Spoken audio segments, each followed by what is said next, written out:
today's video, gagawa tayo ngayon ng ating Prosperity Bowl 2026. So, kung susunod kayo sa vlog ko, nakagawa na ako ng Prosperity Bowl. Hindi ko lang sure kung anong taon yun mga pangga, no? Pero, I'm sure nag-vlog na ako tungkol doon. So, ito yung mga kailangan natin mga pangga. Sa mga naniniwala lang naman. Sa mga hindi naniniwala, okay lang. Kaya lang kasi kami, nakasanayan ko na maglagay ako ng Prosperity Bowl every New Year. So, wala namang mawawala. Pero yung iba, hindi talaga gumagawa. Pero ako, okay lang naman kasi naniniwala naman ako sa mga ganito. So, yan. Mag-start na tayong gumawa ng ating Prosperity Bowl. So, yan. First, maglalagay tayo ng 12 cotton balls. Kasi sabi nila, pampagaan daw ng buhay or pamumuhay or pera sa atin mga pangga, no? So, kailangan 12 pieces kasi 12 months. 1, 2, 3, 4, 5, 6, 7, 8, 9, 10, 11, 12. So, yung gagamitin pala nating lagayan is ceramic. Hindi ko sure kung ceramic to. Basta ceramic bowl daw. Pero, ito talaga yung ginagamit ko every year mga pangga. So, hindi na ako nagpalit. So, yan. Lagyan muna natin ng bigas. Kaya lang yung paglagay nating bigas, unti-unti lang. Hindi yung buhos talaga. So, unti-untian natin siyang lagyan hanggang sa mapuno. Tapos, ipoproceed na natin yung mga ibang ilalagay natin mga pangga. So, lagyan na natin ng bigas. Nalagay na natin yung ating bigas mga pangga. So, hindi masyadong puno. Yung tama lang. Kasi maglalagay pa tayo ng itlog. So, 12 eggs din yung ilalagay natin mga pangga. Kasi, 12 months of the year. So, papatayo lang natin ng ganyan.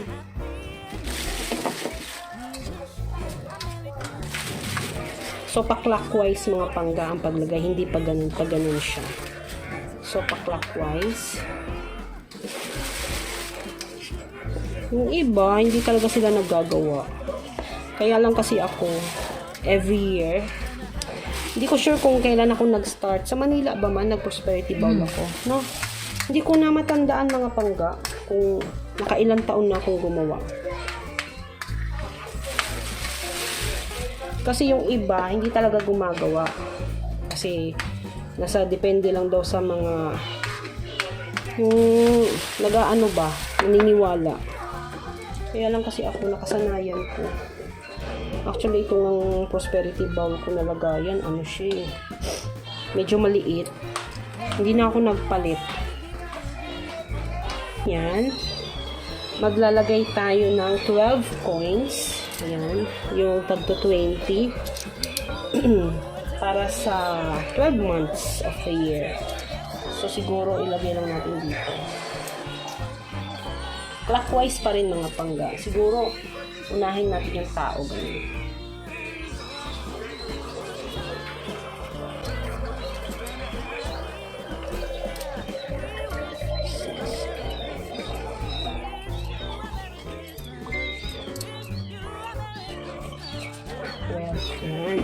After nyan, maglalagay din tayo ng 12 gold coin.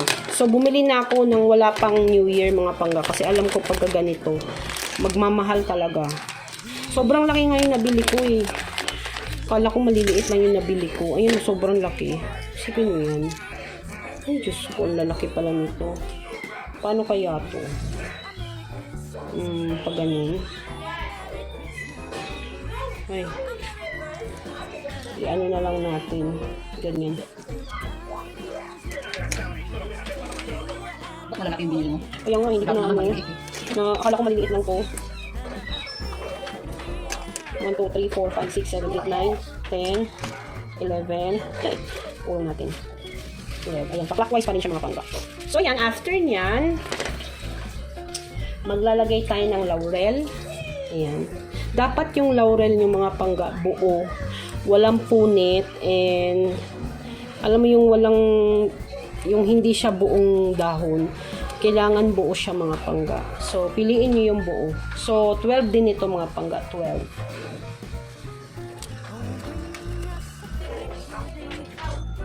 Clockwise din.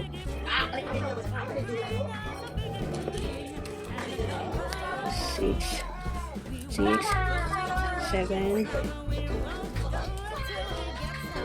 8, 9, 10, 11,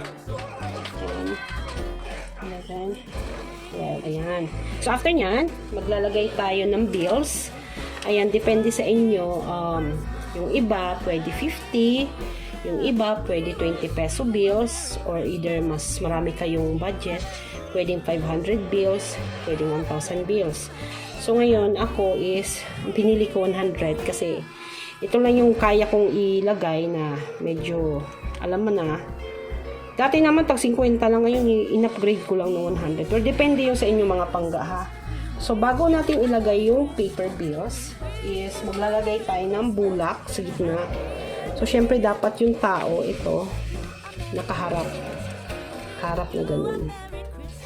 So yan, after nyan maglalagay tayo ng bulak sa loob bago natin bilugin kasi sabi nila para magaan ang pasok ng pera sa buong taon. So, ayan.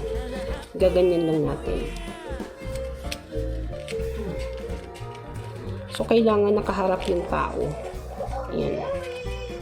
So, tatali natin siya ng pulang tela.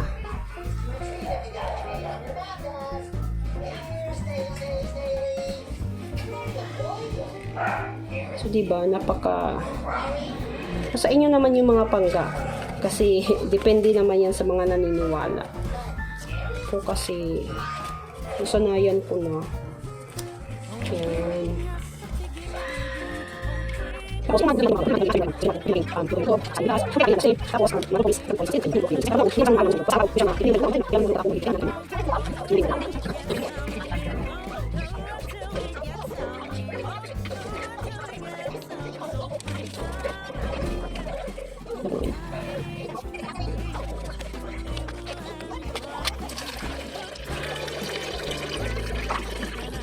na natin ibilot yung mga tigwa 100. So, ilalagay na natin siya dito mga pangga. Pa-clockwise pa rin.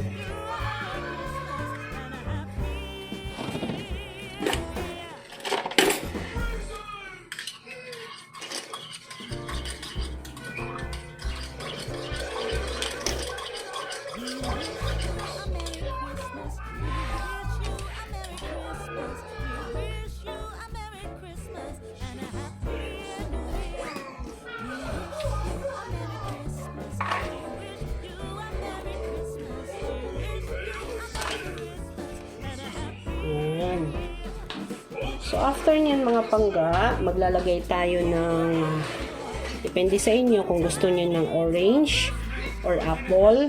Pwede rin yung mga pangga sa gitna. So, ako, ang napili ko today is orange.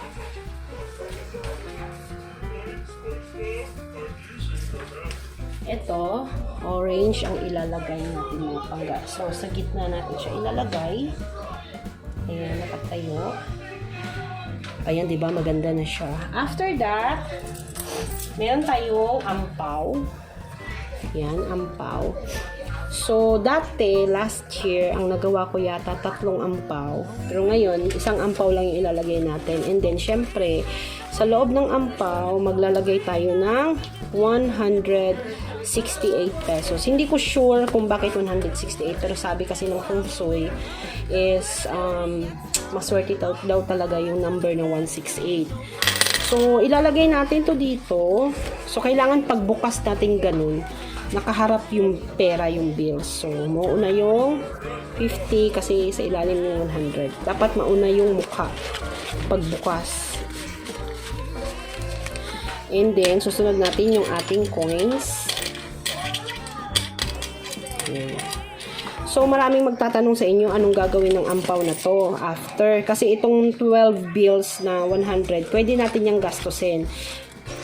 Depende rin sa inyo kung gagastusin nyo ba or ilalagay sa bangko. Pero itong sa ampaw talaga is usually, pagkatapos ng New Year, hindi natin to siya gagastusin. Ilalagay natin sa bangko natin. Kung wala kayong bangko, pwede ilagay sa alkansya. Kung wala kayong alkansya, kung meron kayong online na mga bank accounts katulad ng mga GCash, Paymaya, pwede nating ilagay ito doon. Ayan, no? Pero sabi nila sa ipon daw eh. Pero siguro depende na lang, basta ilagay nyo sa bangko nyo. Tapos may specific day or months na pwede nyong ilagay sa bangko. Yun nga sa mga GCash, sa Paymaya, or either Alcansya, o i-deposit nyo sa bangko. May specific day kung anong zodiac sign kayo. And tawag dito, kung anong petsa. So, titignan ko kung malalagay ko sa description box. Pero yan, lalagay na natin. So, siguro ganyan na lang. Paano ba? Kailangan dito. Kaya lang matatabunan yung ano. Ganyan na. Ayan. So, ayan na yung ating Prosperity Ball 2026. So, napakaganda ng mga pangga, diba? So, ayan, ang wish ko sana sa susunod na taon is magaan yung pasok ng pera. Syempre, importante yung health, yung sana maging maayos at maging maganda yung ating health. Kasi aanhin naman ng pera kung meron kayong sakit. So, yun lang wini-wish ko na sana magkaroon ng maayos na pangkalusugan. And syempre sa akin, sa mama ko, sa asawa ko, sa mga anak ko, sa mga kapatid ko, pamangkin ko sa Maynila, mga kamag-anak ng asawa ko, mama at papa niya at mga kapatid niya at lahat ng mga mahal ko sa buhay. Ayan, ang mga apo ng mama ko. Ayan. Sana maging maayos ang ating taon next year. And dasal-dasal lang tayo mga pangga. Kasi yung iba, hindi talaga sila naniniwala sa ganito. Pero ako kasi nakasanayan ko na. So, nasa inyo lang yung mga pangga, ha? Walang namimilit or walang nagpipilit na gawin nyo ito. Kasi hindi naman to gagana kung hindi kayo naniniwala sa mga ganitong pamahiin.